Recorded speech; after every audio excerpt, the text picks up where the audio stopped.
Good afternoon, everybody. This is Bonnie Vandermeulen, Training Coordinator for Wisconsin Facets. On behalf of our entire Wisconsin Facets staff, I'd like to thank you for joining us today. Today's webinar is entitled Practical Tips as Parents Prepare for Mediation. Our presenter today is Wendy Overturf. Wendy is the Intensive Support Specialist for Wisconsin Facets. A significant portion of her job is helping parents prepare for mediation and then supporting parents at the mediation. Prior to working for Wisconsin Facets, she was a special ed teacher, a principal, and a district administrator. Her doctoral degree focused on special education. It is my sincere appreciation to introduce to you today Wendy Overturf. Wendy? Okay, thank you, Bonnie. Hi, and I want to welcome all of you to today's webinar. This webinar is intended for parents or any person who might be assisting parents at mediation. Hopefully, you'll gain some information that might be useful to you in an upcoming mediation. The information being presented today is assuming that you have already contacted the Wisconsin Special Ed Mediation System for mediation. At the end of the presentation, I'm open to questions and also follow-up questions via email, and I do have my contact information at the end of this presentation. I'm going to touch today both on in-person mediations and virtual mediations because at the present time, mediations are only being done using a virtual platform.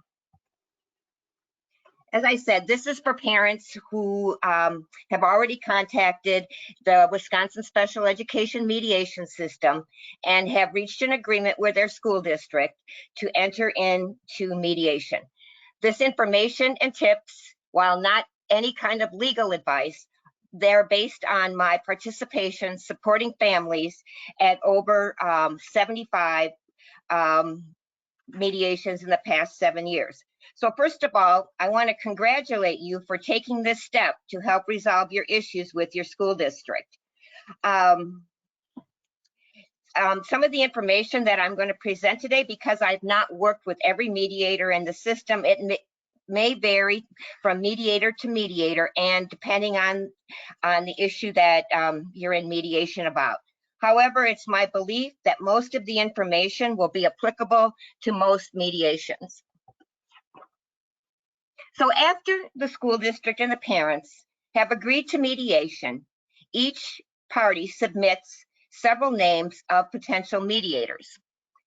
The biographies of these mediators can be found on the WeSEMS site, the same site that you used to contact the WeSEMS to initiate the mediation.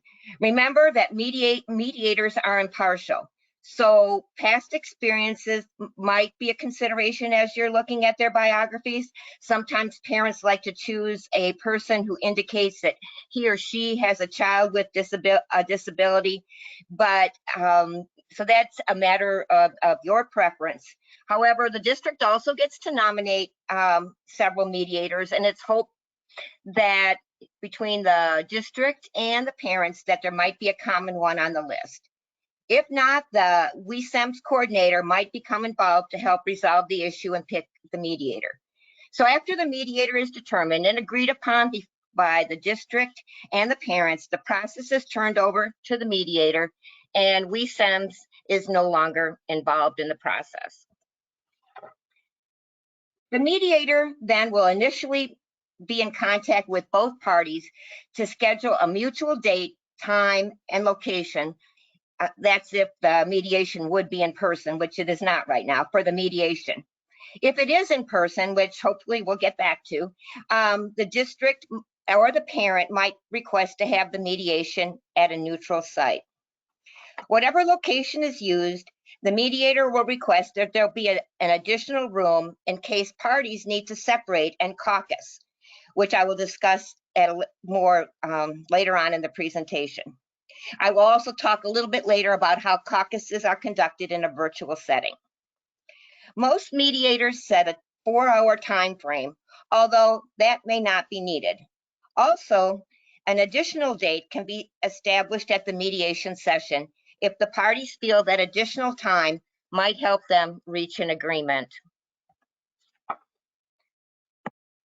Often the participants for the mediation are established when the party is talking to the Wisconsin Special Ed mediation system.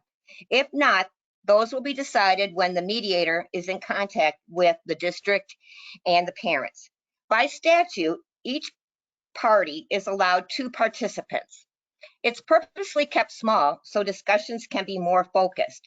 However, additional participants can be requested, but need to be mutually agreed upon. Sometimes the district will bring their school attorney as one of their participants. The majority of the mediation systems have been held without attorneys or advocates. And you should know that the rate of an agreement is about the same with attorneys or advocates, if they're present or they're not present. I know parents sometimes get concerned when the district indicates that the district school attorney is going to be at the meeting. I know it sounds intimidating, but the mediator will make sure that the school attorney has no more power or influence than any other participant. If agreeable with the district, at times parents request to bring someone who is very familiar with their child. This might be an outside therapist who might know the child's learning styles and behavior concerns. Many mediators will arrange to talk with both parties prior to the actual mediation session to get a more complete understanding of each party's position. They may also request a copy of the child's current IEP. Not all mediators do it, but I'd say the majority of them do. If such a conversation does take place, you need to know that the mediator is only listening and not making any type of judgments, as mediators are impartial. So as a parent preparing for mediation, the first thing parents need to do is make a list of their concerns. This most likely will be the things that the parents and the district were unable to reach agreement upon at the last IEP team meeting. The first item in your list should be your most important concern. Parents should also organize any documents that might support their concerns.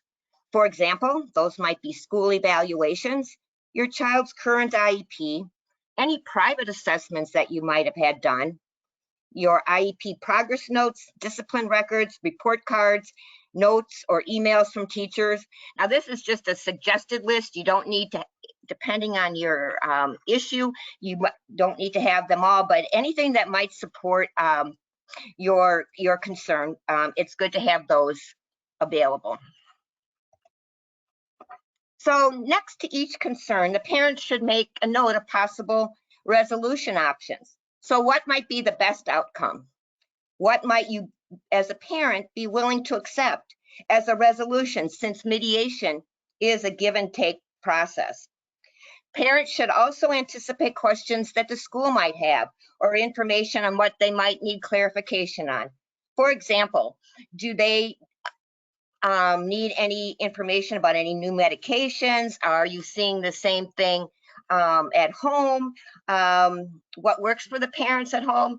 Again, I want to emphasize that as you're looking at the what would be the best outcome, you need to be aware of alternatives, because if an agreement can't be reached in mediation, typically then the next step might be a due process hearing, and you need to be aware of the risk that that might involve, as it is not a win-win type situation, as hopefully mediation is, as well as the potential monetary costs, as it is always suggested that parents have legal representation at a due process hearing.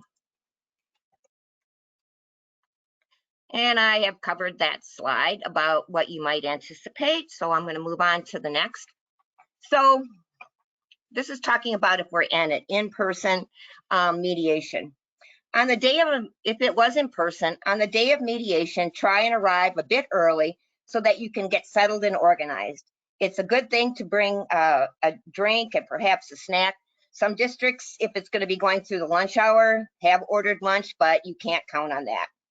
At the beginning of the mediation session, the mediator will begin with introductions and discuss things like logistics, like restrooms, breaks, and where those things are located. Then the mediator will review the agreement to mediate, which all parties signed. Now, you should have received, if you've signed up for mediation and you're along in the process, you will receive the agreement to mediate probably by email from the Wisconsin Special Ed Mediation System. You won't be signing it right then if this is an in-person mediation. However, it'll give you a chance to read through it. But I'm going to highlight a few points that I think it's important for parents to know. First, mediation is voluntary, and either party can decide to end the mediation at any time.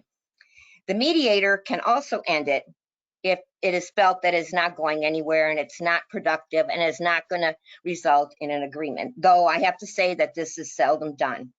Again, the mediator is impartial, and the process is confidential. That means that anything that's said in discussion during the mediation can't be used at a later date against either party. And the purpose for this is to allow open discussion among both parties without any fear of repercussions. If a mediator agreement is signed, it is considered a legal agreement in a court of law. So I highly suggest that you review this mediated agreement to mediate prior to the mediation, just so you're familiar with what is on it, even though the mediator will go over it.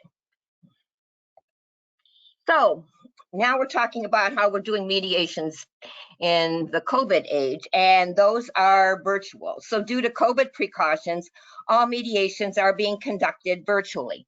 And typically this is through Zoom. You can use a smartphone as well as a computer to access Zoom. However, if you do have an iPad or a computer, it does work a little bit better than a smartphone just because you have a bigger screen. So if it is a virtual mediation, I talked about the agreement to mediate. Well, that actually will be sent to you via email and from the Wisconsin Special Ed Mediation System. And then they use a program called DocuSign to sign the agreement. So everybody, you would sign the agreement prior to the mediation, even though at the mediation, the mediator will still go over the agreement. Now, we talked about separate caucuses. Caucuses means separate meetings between the parties. So the parents in one room and the district in another. And certainly that works well when it's in person. However, it also works well in virtual meetings because the mediator has the capability of putting each group into what's known as a breakout room.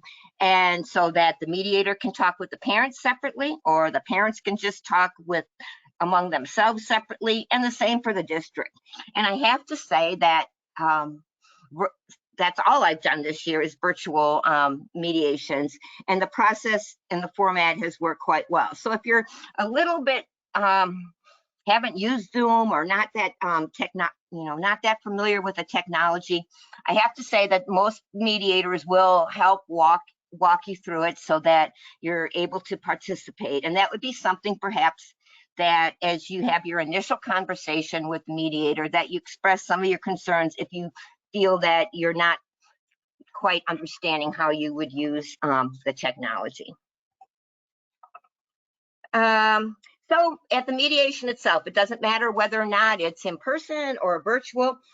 Typically, the mediator will begin by having the parents express concerns about what they feel their child needs. So I encourage parents to have that opening statement in written format, so nothing is forgotten. It also might be at that time that you bring forth any additional documentation you might have, like we talked about, maybe a letter from a therapist, a physician. Most mediators will tell both parties that while it may be important to talk about the past, to get some perspective, that mediation is a forward-looking process, and that is where the focus should be.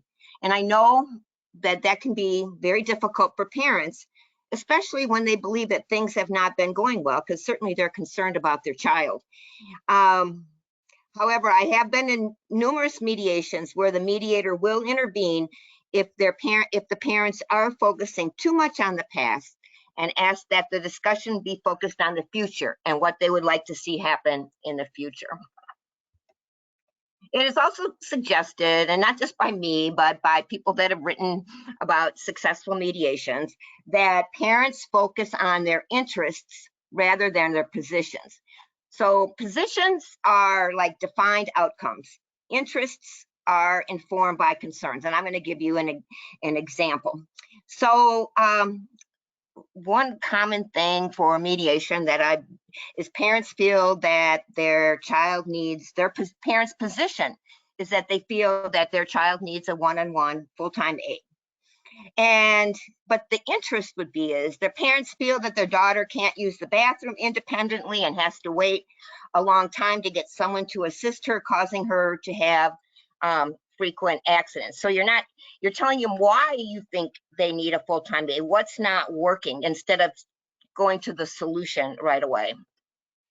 So another example is parents feel that their child must have the Orton-Gillingham reading program in order for their child to make progress. However, the real interest of the parent is that they want their child to learn how to read, and the child needs to be taught using a multisensory approach. And so your parent is concerned that their child is moving to the middle school and is quite far behind in his reading. By focusing on the interest rather than what you really want to have happen, I mean, what you think needs to have happen, it allows more room for give and take between the parents and the district. And I know that's really, sometimes there are situations where it has to be what the parents think it has to be, just because of, I can't give you a specific right now, but there's not really like a compromise that could be made. It either, but for the most part, if you're able to find out what the problem is and then try to, at the mediation, with the back and forth discussion, try to find a solution that's mutually agreeable. So after the parents have presented their concerns and possible outcomes, the district now presents their side. They may talk about what they are currently doing, what progress is being made, and data to support that. And also they might talk about potential changes that they can see being made in your child's program. Just as the district is expected to listen respectfully while parents are presenting, parents are expected to do the same. So it's helpful for parents to take notes on areas on which they may disagree, so that those points can be discussed further at a later point in time in the mediation. Just a note, while participants can take notes at the session, there's no audio, video, or written record of the session that's allowed. The mediator typically at the end of the session, unless we're talking about notes to write up the mediated agreement, will ask parents and the district to throw away any other type of documentation. So after both sides have talked about their opening comments, concerns, and remarks, the mediator often will ask clarifying questions. He or she may develop a working list of the top concerns as he or she heard from the parents and the district. Sometimes the mediator may intervene to guide the parties in discussion, to clarify what is intended, to help elicit parties' best thinking, to maintain a civil process, and to reframe important questions so that the parties can engage in a back and forth discussion. Sometimes after the opening statements by the parents in the district and the mediator has focused on the issues, the mediator may ask to meet separately with both parties. Again, this is called a caucus. Sometimes the mediator does this to determine if there are any potential areas where the parties might be able to reach an agreement. Again, what each party discusses with the mediator in caucus is confidential and cannot be shared with the other party unless that party says it can be. So let me just kind of give an example of that one. Say the parents are requesting a one-on-one aid. They stick to their position that they want a one-on-one aid. So I guess the mediator may decide to meet privately with the district to see if that's something that the district would even consider. If if the mediator finds out that, nope, the district's not even going to consider that, and then the mediator knows how to try to, is there, going back to the parents, if the district says that they could share that, okay, the district's not going to agree to a one-on-one aid. However, there are things that they're willing to do. So that's sort of the reason for separate meetings. Although it happens very rarely, sometimes the district and the parents, the relationship has been so broken that the entire mediation system, the entire mediation meeting might almost be in separate meetings. But that, again, is very, very rare. And I've kind of covered that of a caucus situation, the mediator going back and forth between parties. So I'm going to skip over that one. Okay, here's another example of when the mediator might ask to meet in caucus with the district first. The district may tell the mediator that they are willing to investigate reading programs. However, they're not willing to commit to a specific reading program such as Orton Gillingham. And that would probably be very common. Typically, districts are not willing to commit to any specific reading program, but they might be able to commit to a program or instruction that involves many of the components of the specific program that the parents are requesting. Again, parents, I just need to remind you, that this process is voluntary, and you have to look at what they propose and see if it's acceptable, or if you might want to offer a different counter proposal. Again, you can always decide to pursue other dispute resolution options. However, just keep in mind that typically the next one up is due process, and there are risks involved as well as monetary expenses with that process. So it's good to have an open mind. Maybe it's not something you can live with, and then certainly move on to other options. However, if it's something that you feel that at least is a starting point, you may want to consider that. So this back and forth communication continues either in the same room or in caucus until hopefully they can reach an agreement. And parents, you can ask for a caucus at any time as well. The mediator just is not the one that asks for a caucus. Often, if I'm supporting a parent at mediation, I'll ask, and the district has presented some information, I might be the one that asks for a caucus so I can talk with the parents privately. And the mediator does not have to sit in on that. It can just be the parents, and in my case, myself and the parents. Again, it's also important to realize that, you're not going to always get what you're initially requesting. So always consider potential options that might be acceptable. So hopefully, between all this back and forth communication, that you've reached a verbal agreement. Typically, the parents, the mediator has kept notes on what you've been talking about, and then that has to be formalized into a written mediated agreement. Sometimes it all depends on the mediator, but sometimes the mediator writes the agreement, and sometimes the district writes it. And after it is written, both parties, the district and the parents, are given a copy to review.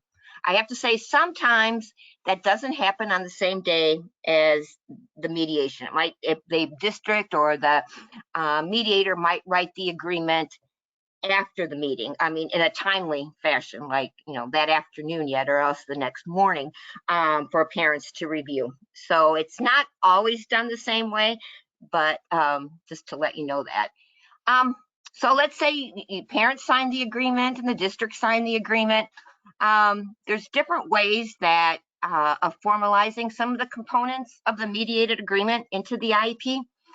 Some districts will just change the IEP subject to the terms of the mediated agreement without having an IEP meeting. Other school districts will have an IEP meeting to formalize it. So if the district, parents don't need to worry if the district does have an IEP meeting. The components that were agreed upon in the mediation do need to be put into the IEP. So let's say the district agreed upon something, and then we go into the IEP team meeting. The IEP team does not get to discuss that particular component. If it was agreed to in the mediated agreement, it needs to go into the IEP. I should also tell you just that typically a mediated agreement is not written for any more than 1 year duration. So you may, a parent, in the district may agree to something, but it's not necessarily a long-term commitment. Typically, it's for the length of the IEP, the length of the school year. You should know that the Wisconsin Special Ed mediation system prides itself on a high number of mediations that reach agreement. These are older statistics. However, you can see that almost 90% either a full agreement was reached or a partial agreement is reached. And Wisconsin Special Ed mediation system has received a lot of praise for how they conduct mediations and their success on reaching consensus and a mediated agreement. In summary, I think I'm going to just highlight some of the things that I've talked about. Successful mediations result when the participants you're mentally ready, you're really open to fresh thinking, willing to entertain new ideas, and prepared to see others' points of view. Some really great things can come out of mediation that can't come out of an IEP team meeting because a program can be developed or solutions that wouldn't necessarily, I want to say, be allowed or happen at an IEP team meeting. So it's really a chance to explore lots of options that'll make things better for your child. You need to be open to seeing people in a new light and hopeful about resolving the situation. More than likely, you're going to have to accept some level of compromise, and that's going to be up to you and how much compromise you're willing to make. And assume that all parties are operating in good faith. It's not mandatory for the district to be in mediation. They chose to do it voluntarily. And most districts do want to be able to resolve issues with parents and continue with a good working relationship with the parent in order to benefit the child. At the end of the mediation, all parties in the mediation will be asked to complete a confidential evaluation form. The Wisconsin Special Ed mediation system is grant funded, so that data is critical in helping maintain the funding, as there is no cost to either the parent or the school district for this process. The evaluation also helps the system and the mediators make improvements. I've included, at the prior slide, I did have my email address, and I know I've run through this fairly quickly because it's really hard to talk about specifics without knowing a specific case, or a specific concern a parent might have that they're going into mediation for. And but I hopefully have given you an overview of the process and how it works. And I, again, congratulate you for being in this process. But I've included a few things at the end of this that I think you might find helpful. And one is a short video that highlights many of the points. I think it's about 5 minutes of effective participation in mediation. And they also talk about the IEP facilitation process, even though I have not discussed that here today. Then there's a link about conducting parent-friendly and productive virtual IEP team meetings. It's meant for IEP team meetings specifically. However, there are some good points in there that might help you if you're doing mediation, a virtual mediation.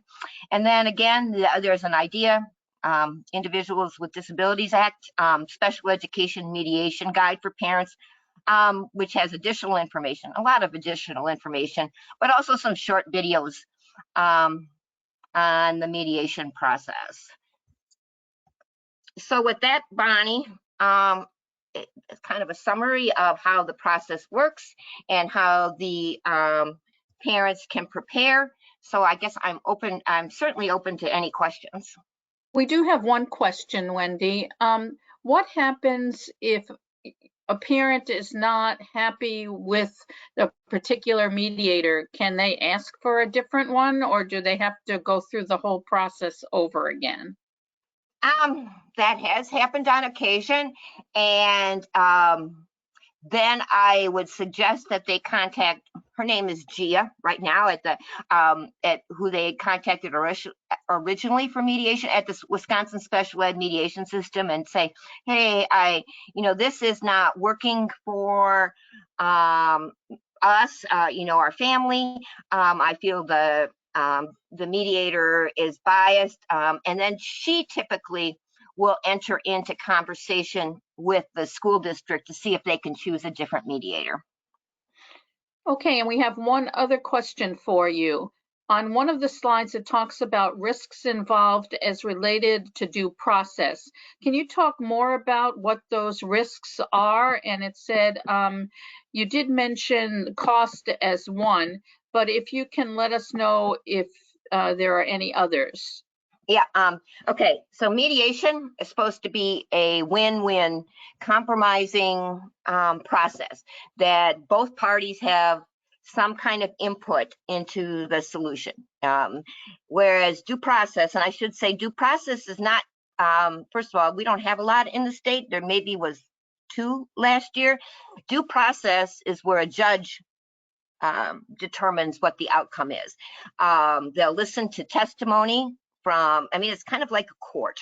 So they will listen to testimony from the district, and they'll listen for testimony from the parents. And then the judge decides what's going to happen. The district doesn't, there's no compromising back and forth. So the parents potentially could lose some of the things that they might have gained from mediation. I also need to point out that in a due process hearing, the district is assumed to be correct, and the parents have to prove why they're not. So that's why lawyers are involved. There's witnesses that are called. It's conducted just like a trial, and the judge is going to decide. So that would be a risk. You might end up with less than what you might have in mediation, because the district might go back to their first position, and so that's why. And if this parent wants any more information, there is something on the DPI website about due process. It's not going to tell you all those things, but I'm not saying not to use it. I just want parents to be aware that there is an expense, and if the parents don't win, because it is a win-lose. One side's going to win and one side's going to lose, and that they may be responsible for their own attorney fees, which can be quite significant. So I hope that answered that person's question. Well, thank you for that. We don't have any other questions at this time. So Wendy, do you have any closing statement you'd like to make? No, I do have my email on there. If any of you parents are in the process of mediation right now, please call our main number at Wisconsin Facets. And if you're looking for somebody to support you at that mediation, I would be the person. However, I don't take referrals directly. I have to have it come up from our main office. However, if you have a question about mediation or anything that I've said today, either now or in the future, I'd be more than happy to respond to that for you. Okay, well, thank you very much, Wendy. I know that I learned a lot, and I'm sure that those in attendance today did as well. This will conclude our webinar for today. We'd like to thank all of you for joining us. Please be reminded that Wisconsin Facets has over 100 scheduled trainings and webinars for the year 2021. Please feel free to check our website calendar and register for any of the upcoming trainings that may be of interest to you. And also please watch for the short evaluation that's coming your way after today's live presentation. Again, thank you, Wendy, for a great webinar, and thank you all for joining us today. Have a great rest of your day. Bye-bye, everybody.